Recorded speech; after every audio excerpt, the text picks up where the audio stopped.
बिहार में नीतीश कुमार का आज शपथ ग्रहण समारोह होगा। नीतीश कुमार शाम 4:30 बजे 7वीं बार बिहार के मुख्यमंत्री पद की शपथ लेंगे। खबर है कि उनके साथ 14 से 15 विधायक मंत्री पद की शपथ ले सकते हैं। पटना में एनडीए विधायक दल की बैठक में नीतीश कुमार को नेता चुना गया था। वहीं देर रात तक नीतीश कुमार के आवास पर बीजेपी और जेडीयू नेताओं की बैठक हुई, जिसमें मंत्रिमंडल के गठन पर फैसला हुआ और तय किया गया कि कौन कौन विधायक मंत्री बनेगा। बीजेपी के वरिष्ठ नेता और प्रवक्ता शाहनवाज हुसैन इस वक्त हमारे साथ हैं। शाहनवाज जी, नीतीश कुमार को कहना पड़ा कि वो खुद सीएम बनना नहीं चाहते थे, बीजेपी के नेताओं ने उन्हें कहा, और वो चाहते थे कि बीजेपी का सीएम बने। तो आप लोगों ने बहुत दरियादिली दिखाई बड़ी पार्टी होने के बावजूद। देखिए, हम जो वचन देते हैं, प्राण जाए पर वचन न जाए, ये है भारतीय जनता पार्टी। हमने चुनाव से पहले कहा था कि नीतीश कुमार जी के नेतृत्व में चुनाव लड़ रहे हैं। जब गठबंधन जीतेगा, सीटें कम रहे ज्यादा रहे, उनको मुख्यमंत्री बनाएंगे। तो जनता के बीच में इस मुद्दे पे गए हम। कई मुद्दे ऐसे नीतीश कुमार जी के ऊपर नरेंद्र मोदी जी का आशीर्वाद था, जनता ने वोट दिया नरेंद्र मोदी जी की बात पे, इस गठबंधन को वोट दिया, और उसमें भी मोदी जी ने कहा था कि नीतीश कुमार जी मुख्यमंत्री होंगे। इस पे भी मुहर लगाई जनता ने भी, तो उनको मुख्यमंत्री जो वादा किया उसे निभाया हम लोगों ने। कांग्रेस नेता तारिक अनवर ने शपथ ग्रहण से पहले नीतीश कुमार पर बड़ा हमला बोला है। उन्होंने दावा किया कि अब नीतीश को बीजेपी के इशारों पर काम करना होगा। नीतीश जी के सामने कोई विकल्प भी नहीं है, क्योंकि अब तो उनको भारतीय जनता पार्टी के इशारे पर काम करना है। अब नीतीश जी 2005 में थे या 2010 में, वो नीतीश कुमार अब नहीं हैं। अब वो उनको जिसको कहते हैं कि उनके हाथ और पैर दोनों बांध दिए गए हैं, और जो भारतीय जनता पार्टी चाहेगी वो होगा बिहार में।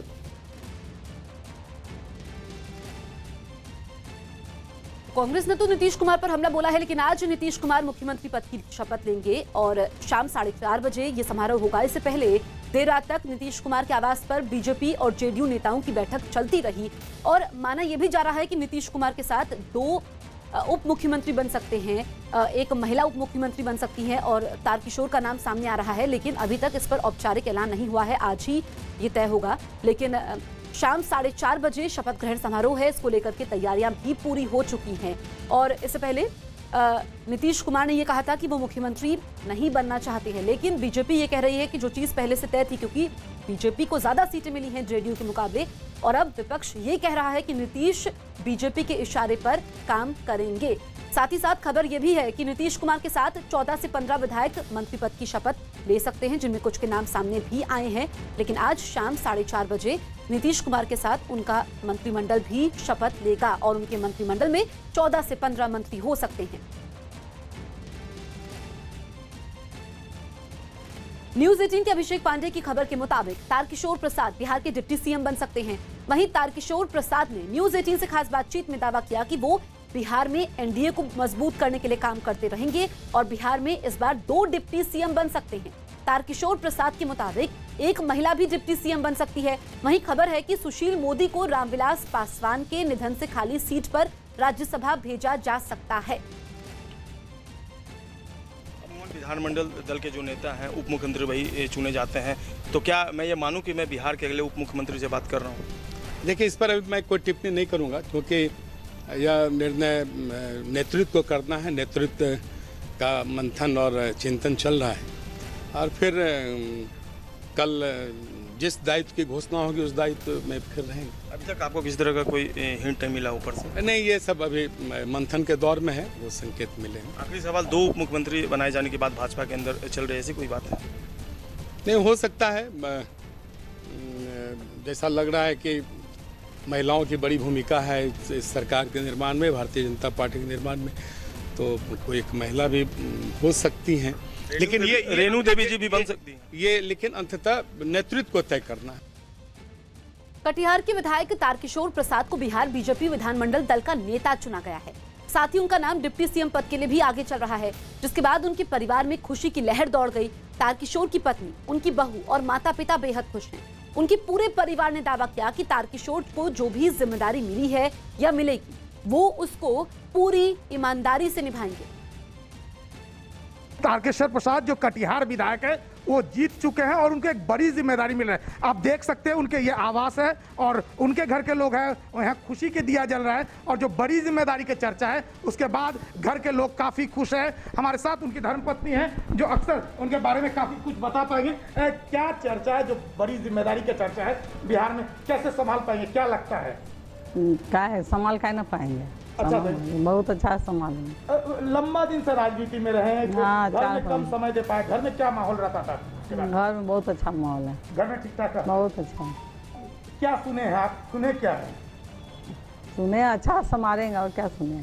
अब खाने में उनको क्या पसंद है, ये चर्चा तो आप ही बता पाएंगे, इस बारे में ज़्यादा आप ही बता पाएंगे, क्या पसंद है? सादा खाना बहुत अच्छा है, सादा खाना पसंद करते हैं काफ़ी। दही चूड़ा दूध रोटी ज़्यादा ये सब पसंद करेंगे, सादा खाना बने उनको चाहिए। चलिए, क्या नाम है आपका? रेणु प्रसाद। दादाजी को बड़ा जिम्मेदारी मिल रहा है, कितना खुश है? हम बहुत खुश है कि मेरे दादाजी को इतना बड़ा जिम्मेदारी मिला है और घर में इतने सारे दिए जल रहे हैं। इस खुशी में मैं बहुत खुश हूँ इस वजह से कि मेरे दादाजी को बड़ा जिम्मेदारी मिला है। क्या नाम आपका? अदिति राज। ससुर जी को बड़ा जिम्मेदारी मिलने जा रहा है, कैसे देखते हैं, कैसे देखते हैं, क्या रहेगा माहौल, क्या रहेगा? बहुत अच्छा रहेगा। पहले तो पापा जी को इतना बड़ा पद मिलने वाला है, उसके लिए कांग्रेचुलेशन, पापा जी को बधाई हो। वो बहुत अच्छे से संभालते, अभी तक संभालते आए हुए हैं। क्षेत्र हो चाहे जो भी हो, परिवार के पास उतना भी टाइम देते हैं, बट समाज को बहुत ज़्यादा टाइम देते हैं, परिवार को भी टाइम देते हैं। हमेशा आरएसएस और जनसंघ और भाजपा और इसी पार्टियों में रह गया ये, और इसके और भगवान के दया से और जो मेरा सोच था उस हिसाब से भगवान ने हमको खाने पीने के लिए अपने हाथ से कमाने का उपाय दिया है। बच्चे हम तारकेश्वर प्रसाद का कभी आशा नहीं किया। अच्छा सा बिहार चलाएगा, अच्छा से बिहार चला पाएगा ना? निस्वार्थ व्यक्ति जो है वो अच्छा से चलाएगा ही। बड़ा पद मिलने जा रहा है, क्या लगता है कैसे संभाल पाएगा बिहार? संभाल पाएगा। कहाँ से शुरू किया था राजनीति, कहाँ से, छोटा उम्र से राजनीति में था? पहले आरएस था, अच्छा, बच्चे था आरएस शुरू किया। पूरा देश घूमता? हाँ, पूरा देश घुमा है, पैदल घुमा, बम्बई को देश। बिहार में आज नीतीश कुमार का शपथ ग्रहण समारोह है। बिहार में 2 डिप्टी सीएम बन सकते हैं। खबर है कि बेतिया की विधायक रेणु देवी का नाम डिप्टी सीएम के लिए आगे चल रहा है। इससे पहले उन्हें विधानमंडल की उपनेता चुना गया था। बीजेपी में बड़ा पद मिलने के बाद उनके परिवार में खुशी की लहर है। खुद रेणु देवी का भी कहना है कि उन्हें पार्टी जो भी जिम्मेदारी देगी वो निभाने के लिए तैयार है।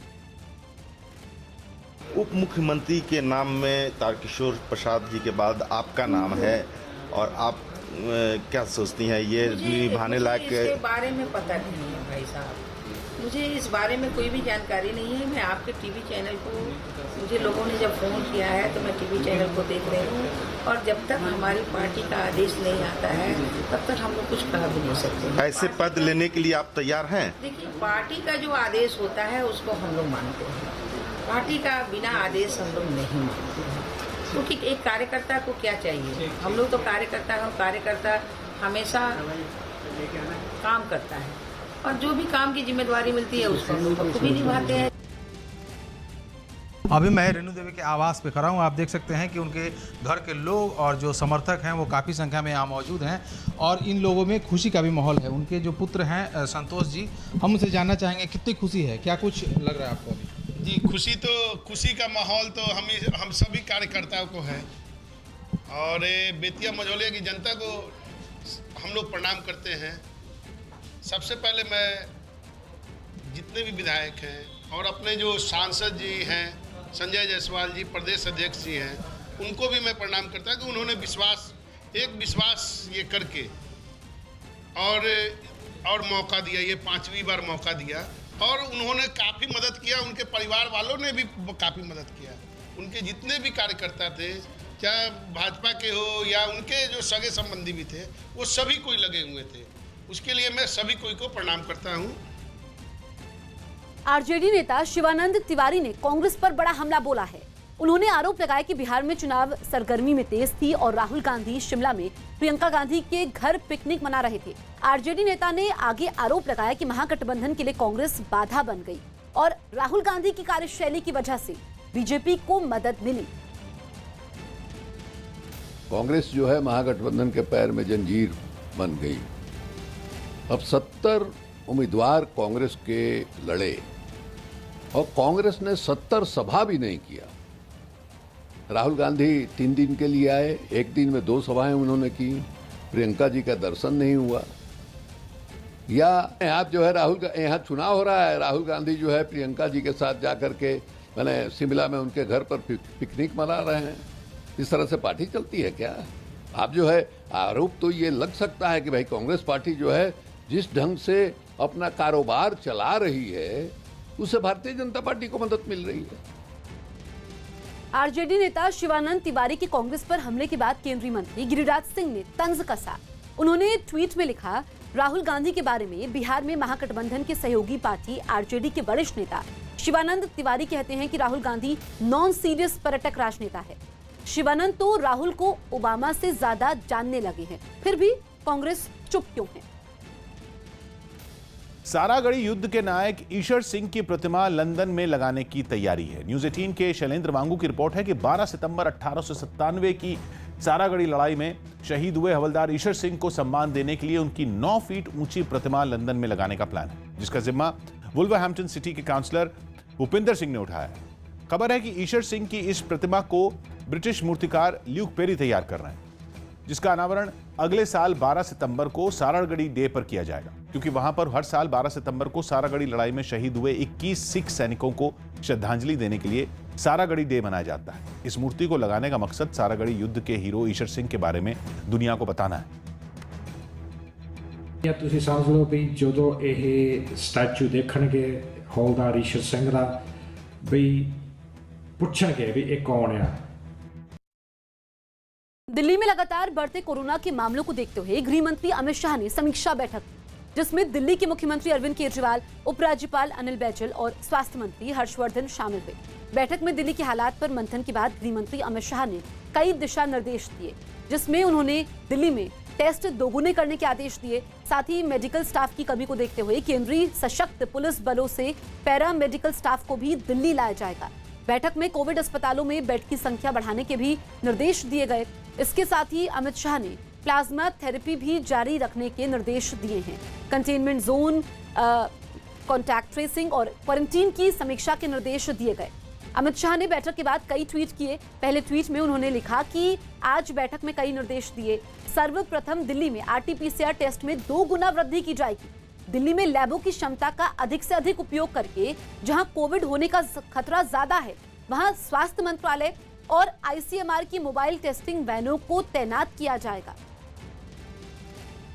केंद्र सरकार ने आज एश्योरेंस दिया है कि वो जो DRDO का सेंटर है वहाँ पे अगले 2 दिन में 500 ICU बेड्स उपलब्ध करा दिए जाएंगे और उसके अगले कुछ दिन में 250 और, तो लगभग 750 ICU बेड्स वहाँ पे अवेलेबल हो जाएंगे। दूसरा बड़ा निर्णय था कि जो अभी टेस्ट्स किए जा रहे हैं, अभी लगभग 60,000 टेस्ट हम लोग डेली कर रहे हैं, इसको बढ़ा के 1 लाख सवा लाख तक हमें इन टेस्ट्स को डेली बढ़ा के ले जाना है।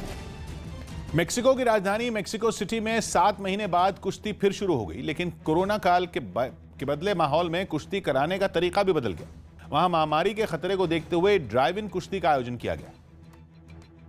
इसलिए सामने आई तस्वीरों में बंद स्टेडियम में होने वाली कुश्ती की रिंग एक खुले मैदान में लगी नजर आई और सामने कई गाड़ियां खड़ी दिखी। ड्राइव इन कार्यक्रम में शामिल होने के लिए दर्शकों को कार से उतरने की जरूरत नहीं होती। ऐसे में ड्राइव इन कुश्ती देखने पहुंचे लोग अपनी कारों में बैठकर फाइट का मजा लेते नजर आए। आयोजन का तरीका बेशक बदल गया, लेकिन उसकी रौनक बिल्कुल फीकी नहीं पड़ी। रिंग में उतरने से पहले पहलवान दर्शकों से मिले और दर्शकों ने भी कार का हॉर्न बजाकर अपने मनपसंद पहलवान की हौसला अफजाई की। बड़े तो बड़े, बच्चों तक पर कुश्ती का खुमार साफ साफ नजर आया। जैसे जैसे कुश्ती की गर्मा गर्मी बढ़ने लगी, लोग भी जोश से भरने लगे। कोई कार की खिड़कियों पर आ गया तो कुछ उसकी छतों पर बैठ गए। मेक्सिको में फ्री स्टाइल कुश्ती काफी लोकप्रिय है।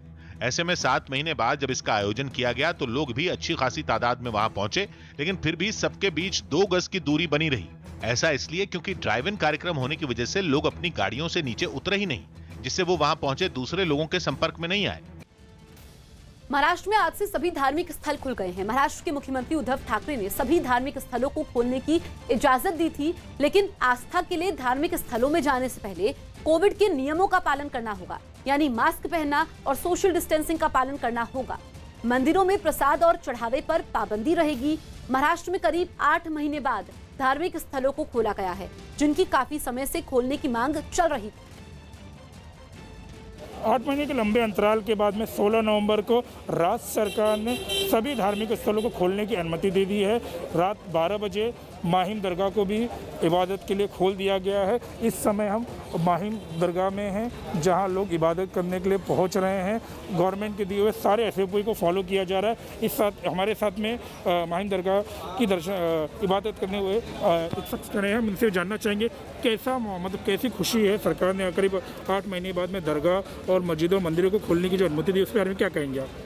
8 महीने के बाद में जब ये लोगों को पता चला है कि जो मस्जिदें हैं और दरगाह है, जितने भी धार्मिक स्थल है, ये सारी जगहें खोली जाने वाली है, तो लोगों में एक अलग सी खुशी की लहर पाई गई है। और शामी से यहाँ पे लोगों की भीड़ उमड़ते जा रही है और दरगाह भी सजाई गई है। बहुत 8 महीने के बाद में दरबार खुलने वाला लोगों के लिए। तो फिर उसके बाद में हमारी ट्रस्ट ने भी काफ़ी गाइडलाइंस फॉलो करके वॉलंटियर्स के एक्स्ट्रा बैचेस बना करके रखे हैं और उसके बाद में 5-5 या 10-10 लोगों को अंदर छोड़ा जाएगा और वो लोग जियारत करके बाहर आएंगे। तुर्कमेनिस्तान की राजधानी अशगाबाद से एक हैरान करने वाली तस्वीर सामने आई। वहां एक चौराहे पर कुत्ते की सोने से बनी मूर्ति को लगाया गया। बताया गया कि खास नस्ल के ये कुत्ते वहां के राष्ट्रपति को बेहद पसंद हैं और इसी को जाहिर करने के लिए उन्होंने राजधानी अशगाबाद के सबसे बड़े चौराहे पर अपने पसंदीदा कुत्ते की मूर्ति लगवा दी। 20 फीट ऊंची ये मूर्ति कांसे की बनी है, जिस पर सोने की परत चढ़ी है। वहां के राष्ट्रपति ने एक बड़े समारोह के बीच इस मूर्ति का अनावरण किया। 30 फीट ऊंचे जिस प्लेटफॉर्म पर यह मूर्ति रखी गई, उसमें लगी स्क्रीन में भी इसी नस्ल के कुत्तों की तस्वीरें दिखाई गई। इस दौरान वहां कई सांस्कृतिक कार्यक्रम भी किए गए। तुर्कमेनिस्तान के राष्ट्रपति इस खास नस्ल के कुत्तों को काफी पसंद करते हैं और वो इनके ऊपर किताब भी लिख चुके हैं। बिहार के मोतिहारी में आग लगने से कई दुकानें जलकर राख हो गई। बताया गया कि यह आग पटाखे की वजह से एक दुकान में लगी और ये आग इतनी तेजी से फैली कि उसने पास की कई और दुकानों को भी अपनी चपेट में ले लिया। आग लगते ही वहां अफरा तफरी मच गई। आसपास के लोग इकट्ठा हो गए, लेकिन आग इतनी भीषण थी कि उसकी लपटों के पास जाना किसी के लिए भी आसान नहीं था। बताया गया कि एक दुकान में रखे सिलेंडर में धमाके की वजह से आग और तेजी से भड़की, जिस पर काबू पाना मुश्किल हो गया। हालांकि इसकी सूचना मिलते ही दमकल विभाग की 2 गाड़ियां मौके पर पहुंची और आग को बुझा दिया गया।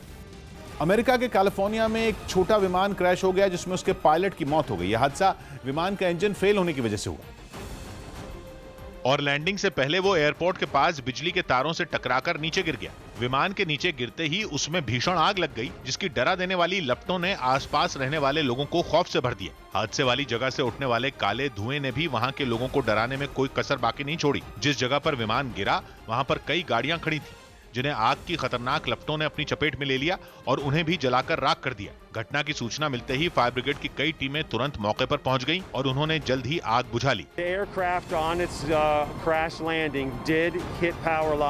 आग बुझने के बाद पुलिस ने हादसे वाली जगह को घेर लिया और वो अपनी छानबीन में जुट गई। इस दौरान मौके पर विमान और गाड़ियों का जला मलबा इधर उधर बिखरा दिखाई दिया। इस घटना में कई मकानों और गोदामों को भी काफी नुकसान पहुंचा। तुर्की के इस्तांबुल में एक मस्जिद में लगी आग ने भयानक रूप ले लिया। यह आग इतनी तेजी से फैली कि कुछ ही देर में पूरी मस्जिद आग की लपटों में घिर गई। हालांकि ये कैसे लगी, इसका पता नहीं चल पाया, लेकिन कुछ ही देर में लकड़ी से बनी ये मस्जिद आग के गोले में तब्दील हो गई। सामने आए एक वीडियो में मस्जिद से आग की ऊंची लपटें उठती दिखाई दी। इस्तांबुल में हुई इस घटना की वजह से पूरा इलाका धुएं से भर गया। आग लगने की जानकारी मिलते ही दमकल कर्मी वहां पहुंचे और आग बुझाने के काम में जुट गए, लेकिन समंदर के किनारे मस्जिद होने की वजह से आग बुझाना आसान नहीं था। जिसके बाद कुछ दमकल कर्मी कई नावों में बैठकर मस्जिद के पास पहुंचे और पाइप के जरिए पानी की बौछार करने लगे।